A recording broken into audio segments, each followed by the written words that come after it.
Welcome to wishful ಅಡುಗೆ ಮನೆ. ನೋಡಿ, ಇವತ್ತು ಹಸಿ ಬಟಾಣಿಯಿಂದ ಒಂದು ಸೂಪರ್ ಆಗಿರೋ ರೆಸಿಪಿನ ಮಾಡೋಣ. ನಾನು ಬಟಾಣಿ ಕಡಿಮೆ ರೇಟ್ ಇದ್ದಾಗ ತೊಗೊಂಬಂದು ಡೀಪ್ ಫ್ರೀಸಲ್ಲಿ ಹಾಕಿದ್ದೆ. ನೋಡಿ, ಅದೇ ಬಟಾಣಿನ ಇವಾಗ ತೊಗೊಳ್ತಾ ಇದ್ದೀನಿ. ನಿಮ್ಗೆ ಎಷ್ಟು ಬಟಾಣಿ ಬೇಕೋ ಅಷ್ಟು ಬಟಾಣಿ ತೊಗೋಬೋದು. ನಾವಾಗ ಇದನ್ನು ನೋಡಿ ಒಂದು ಮಿಕ್ಸಿ ಜಾರ್ನ ತೊಗೊಂಡಿದ್ದೀವಿ. ಇವಾಗ ಇದಕ್ಕೆ ತೊಳೆದಿರೋ ಬಟಾಣಿನ ಹಾಕ್ಕೊಳ್ತಾ ಇದ್ದೀನಿ. ಹಸಿ ಬಟಾಣಿ ಫ್ರೆಶ್ ಆಗಿರುತ್ತೆ, ತುಂಬ ಟೇಸ್ಟಿಯಾಗಿರುತ್ತೆ. ನೋಡಿ, ಇದಕ್ಕೇನೆ 2 ಇಂಚ್ ಆಗುವಷ್ಟು ಶುಂಠಿನ ಹಾಕ್ಕೊಂಡಿದ್ದೀನಿ. ಖಾರಕ್ಕೆ 3 ಹಸಿಮೆಣಸಿನ್ಕಾಯಿನ ಹಾಕ್ಕೊಂಡು ನೀರನ್ನು ಹಾಕೊಳ್ಳೋದಲ್ಲೇ ಇದನ್ನು ಚೆನ್ನಾಗಿ ಗ್ರೈಂಡ್ ಮಾಡ್ಕೊಂಡು ಬರೋಣ. ನೋಡಿ, ಇವಾಗ ತರಿಯಾಗಿ ಈ ಥರ ರುಬ್ಕೊಬೇಕು. ಆಫ್ ಆನ್ ಮಾಡ್ತಾ ರುಬ್ಕೊಂಡ್ರೆ ಈ ಥರ ಬರುತ್ತೆ. ನೀರಂತೂ ಹಾಕಲೇಬೇಡಿ. ಈ ಥರ ತರಿಯಾಗಿ ರುಬ್ಕೊಂಬಂದಿರೋದನ್ನ ಇದನ್ನು ಒಂದು ಬೌಲ್ಗೆ ಹಾಕೋಣ. ಬಟಾಣಿ ಸೀಸನಲ್ಲಿ ಈ ಥರ ಯಾರ್ಯಾರು ಮನೇಲಿ ಮಾಡ್ತೀರಾ ಅಂತ ಕಮೆಂಟ್ ಮೂಲಕ ತಿಳಿಸಿ. ನೀವೆಲ್ಲಿಂದ ನೋಡ್ತಾ ಇದ್ದೀರಾ ಅಂತ ಕೂಡ ಕಮೆಂಟ್ ಮೂಲಕ ತಿಳಿಸೋದನ್ನು ಮರಿಬೇಡಿ. ನೋಡಿ, ಎಲ್ಲದನ್ನು ಇದಕ್ಕೆ ಹಾಕ್ಕೊಂಡಿದ್ದೀನಿ. ಒಂದು ಅರ್ಧ ಬೌಲ್ ಆಗುವಷ್ಟು ರವೆನ ಹಾಕ್ಕೊಳ್ತಾ ಇದ್ದೀನಿ. ನೀವು ಚಿರೋಟಿ ರವೆ ಬೇಕಾದರೂ ಹಾಕೋಬೋದು, ಉಪ್ಪಿಟ್ಟಿನ ರವೆ ಬೇಕಿದ್ರೆ ಹಾಕೋಬೋದು. ಹಾಗೆಯೇ ಇಲ್ಲಿ ಅಕ್ಕಿ ಹಿಟ್ಟನ್ನು ಹಾಕ್ಕೊಳ್ತಾ ಇದ್ದೀನಿ. ನಾನಿಲ್ಲಿ 1.5 ಕಪ್ ಆಗುವಷ್ಟು ಅಕ್ಕಿ ಹಿಟ್ಟನ್ನು ಹಾಕ್ಕೊಂಡಿದ್ದೀನಿ. ರುಚಿಗೆ ತಕ್ಕಷ್ಟು ಉಪ್ಪು, ಹಾಗೆಯೇ ಸಣ್ಣದಾಗಿ ಕಟ್ ಮಾಡಿರೋ ಈರುಳ್ಳಿನ ಈ ಥರ ಕೈಯಲ್ಲಿ ಪ್ರೆಸ್ ಮಾಡಿ ಹಾಕ್ಕೊಳ್ಳಿ. ನಾನಿಲ್ಲಿ 1 ಈರುಳ್ಳಿನ ಸಣ್ಣದಾಗಿ ಕಟ್ ಮಾಡಿ ಸೇರಿಸ್ಕೊಂಡಿದ್ದೀನಿ. ನೋಡಿ, ಇದಕ್ಕೆ ಕೆಲವೊಂದು ಮಸಾಲೆಗಳನ್ನ ಹಾಕೋಣ. ಒಂದು ಅರ್ಧ ಸ್ಪೂನ್ ಆಗುವಷ್ಟು ಪೆಪ್ಪರ್ ಪೌಡರ್ ಹಾಕ್ಕೊಳ್ತಾ ಇದ್ದೀನಿ. ಹಾಗೆಯೇ ಒಂದು 1/4 ಸ್ಪೂನ್ ಆಗುವಷ್ಟು ಅರಿಶಿನ ಪುಡಿ, ಹಾಗೆಯೇ ಖಾರಕ್ಕೆ ತಕ್ಕಂತೆ ಖಾರದ ಪುಡಿ, ಒಂದು 1/4 ಸ್ಪೂನ್ ಆಗುವಷ್ಟು ಗರಂ ಮಸಾಲನ ಹಾಕ್ಕೊಳ್ತಾ ಇದ್ದೀನಿ.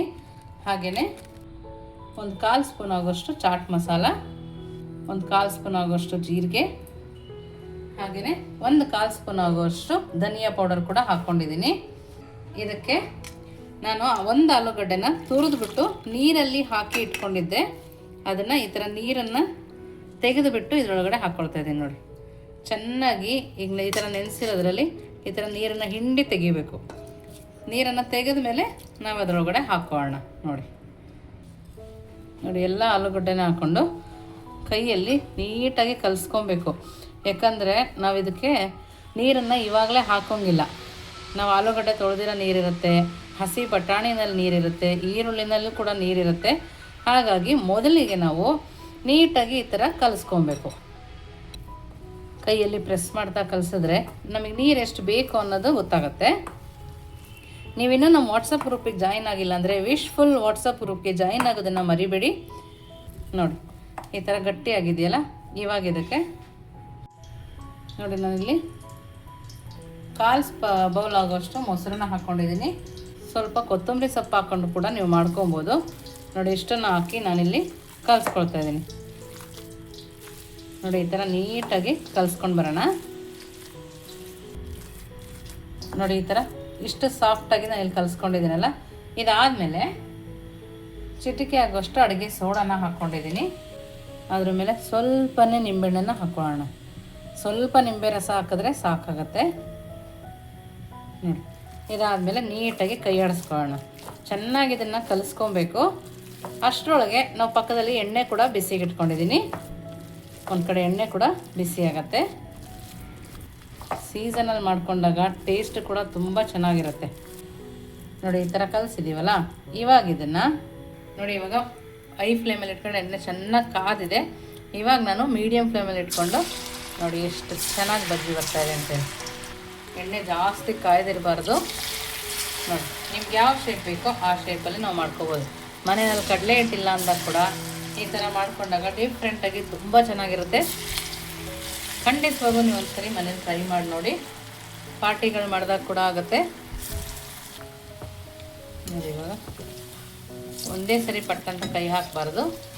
ಒಂದು 2 ನಿಮಿಷ ಆದಮೇಲೆ ಈ ಥರ ತಿರುಗಿಸ್ಕೋಬೇಕು. ನಾನಿಲ್ಲಿ ಮೀಡಿಯಮ್ ಫ್ಲೇಮಲ್ಲೇ ಇಟ್ಕೊಂಡಿದ್ದೀನಿ, ಒಳಗಡೆ ಕೂಡ ಚೆನ್ನಾಗಿ ಬೇಯುತ್ತೆ ಅಂತ. ನೋಡಿ, ಈ ಥರ ತಿರುಗಿಸ್ತಾ ಬೇಯಿಸ್ಕೋಬೇಕು. ನೋಡಿ, 2 ಸೈಡು ಬೇಯಿಸ್ಕೊಂಡಿದ್ದೀನಿ. ನೋಡಿ, ಈ ಥರ ತಿರುಗಿಸಿ ನಾವು ಇದನ್ನು ಬೇಯಿಸ್ಕೊಂಡಿದ್ದೀವಲ್ಲ.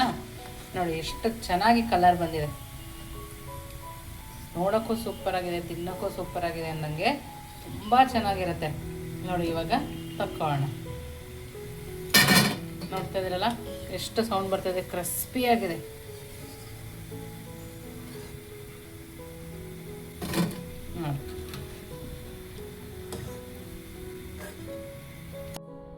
ನೋಡಿ ಬಿಸಿ ಬಿಸಿ ಹಸಿ ಬಟಾಣಿ ಪಕೋಡ ರೆಡಿ ಇದೆ. ನೋಡ್ತಾ ಇದ್ದೀರಾ ಎಷ್ಟು ಚೆನ್ನಾಗಿದೆ ಅಂತೇಳಿ. ನಿಮಗೆ ತೋರಿಸ್ತೀನಿ ಎಷ್ಟು ಕ್ರಿಸ್ಪಿಯಾಗಿದೆ.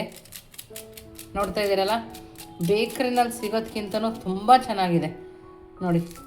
ಒಳಗಡೆ ಕೂಡ ಎಷ್ಟು ಸಾಫ್ಟಾಗಿದೆ ನೋಡಿ. ನಿಮಗೆ ಸಾಸ್ ಬೇಕಂದರೆ ಸಾಸ್ ಜೊತೆ ಅಥವಾ ಚಟ್ನಿ ಬೇಕಂದರೆ ಚಟ್ನಿ ಜೊತೆ ಕೂಡ ಸರ್ವ್ ಮಾಡ್ಬೋದು. ತುಂಬ ಅಂದರೆ ತುಂಬ ಅದ್ಭುತವಾಗಿರುತ್ತೆ. ಬಟಾಣಿ ಕಾಣಿಸಿದ್ರೆ ಮಾತ್ರ ಬಟಾಣಿದು ಅನಿಸುತ್ತೆ, ಇಲ್ಲಾಂದರೆ ಬಟಾಣಿದು ಅಂತಲೇ ಹೇಳೋಕ್ಕಾಗಲ್ಲ. ತುಂಬ ಟೇಸ್ಟಿಯಾಗಿದೆ. ಖಂಡಿತವಾಗೂ ನೀವು ಒಂದ್ಸರಿ ಮಾಡಿ ಹೇಗೆ ಬಂತು ಅಂತ ವಿಶ್ಫುಲ್ ಅಡುಗೆ ಮನೆಗೆ ಕಮೆಂಟ್ ಮೂಲಕ ತಿಳಿಸೋದನ್ನು ಮರಿಬೇಡಿ. ನೀವಿನ್ನು ನಮ್ಮ ಚಾನಲ್ ಲೈಕ್ ಮಾಡಿದರೆ ಲೈಕ್ ಮಾಡಿ, ಶೇರ್ ಮಾಡಿ, ಸಬ್ಸ್ಕ್ರೈಬ್ ಮಾಡಿ. ವಿಶ್ಫುಲ್ ಅಡುಗೆ ಮನೆಗೆ ಥ್ಯಾಂಕ್ ಯು.